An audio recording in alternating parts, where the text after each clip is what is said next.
Halo, balik lagi sama podcastnya The Stories. Kali ini gue bakal ngebahas tentang the problem with positive thinking.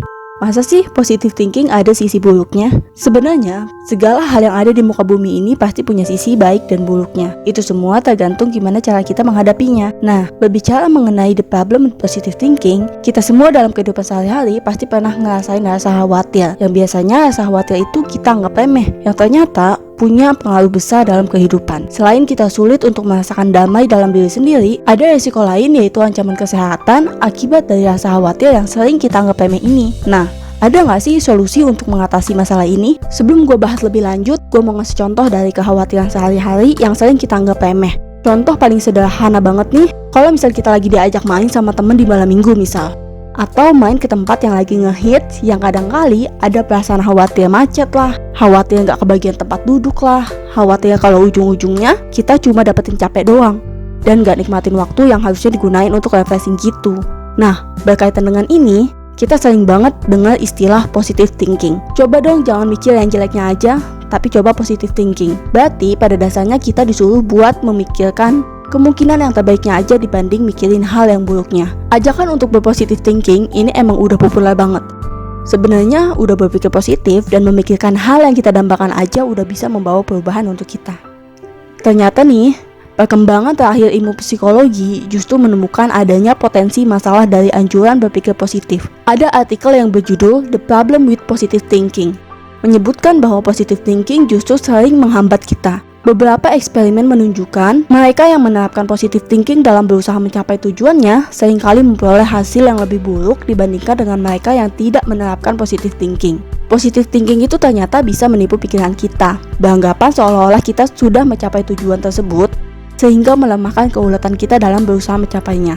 Nah, solusinya itu ada di mental contrasting, yaitu menggabungkan positive thinking dengan memikirkan apa aja hambatan yang akan dilalui, dan ada juga penelitian yang menunjukkan bahwa orang yang melakukan mental contrasting ini memperoleh pencapaian yang lebih baik dibandingkan dengan mereka yang membayangkan hal-hal positif aja atau mereka yang membayangkan hal-hal negatif aja.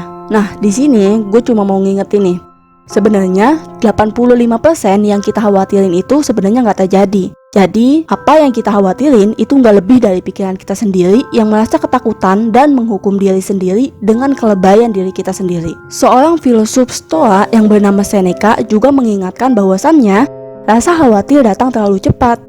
Kita sudah mengkhawatirkan suatu hal jauh lebih dini dari semestinya. Misalnya, kita udah ngekhawatirin gimana ya kehidupan nanti pas udah lulus kuliah, padahal kita masih ada di semester 2.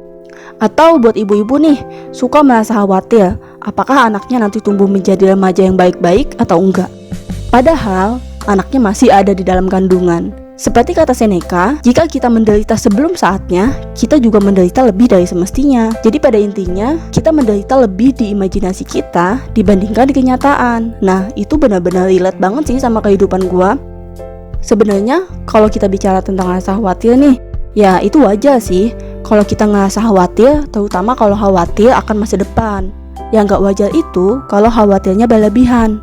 Nah, saran gua yang emang harus diterapin untuk kita semua dan diri gua juga, kita harus terima kenyataan. Itu bakal ngebuat kita merasa lebih baik. Nah, emang sih terima kenyataan itu sulit, tapi emang sebenarnya banyak juga nih hal-hal yang terjadi di luar ekspektasi kita yang bikin kita sedih. Gak ada salahnya kalau kita belajar untuk terima kenyataan walaupun emang itu sulit, karena menepis kenyataan itu cuma bisa bikin kita lari dari kenyataan doang. Toh masalah hidup emang akan selalu ada dan datang silih berganti. Jadi mulai dari sekarang kita harus belajar untuk terima kenyataan. Nah, selanjutnya nih kayak judul drama guys yang main opa gua, It's okay not to be okay. Gak apa-apa kalau kita ngerasa gak baik-baik aja, itu manusiawi kok. Gak perlulah kita pura-pura ngerasa bahagia, karena seringkali hal itu bikin kita malah ngerasa tertekan. Nah, saran gue yang terakhir, kendaliin apa yang emang bisa lo kendaliin dan lepasin apa yang emang gak bisa lo kendaliin. Gak perlu kita harus bisa mengendalikan semuanya. Buat apa? Itu cuma bisa bikin kita ngerasa lebih tertekan aja. Jadi nih, lepasin hal-hal yang emang bikin lo merasa tertekan dan jalanin apa yang emang bikin lo ngerasa nyaman. Nah, mungkin itu aja penjelasan dari gue. Semoga bermanfaat dan jangan lupa like dan subscribe channel YouTube Other Stories biar gue makin semangat buat video.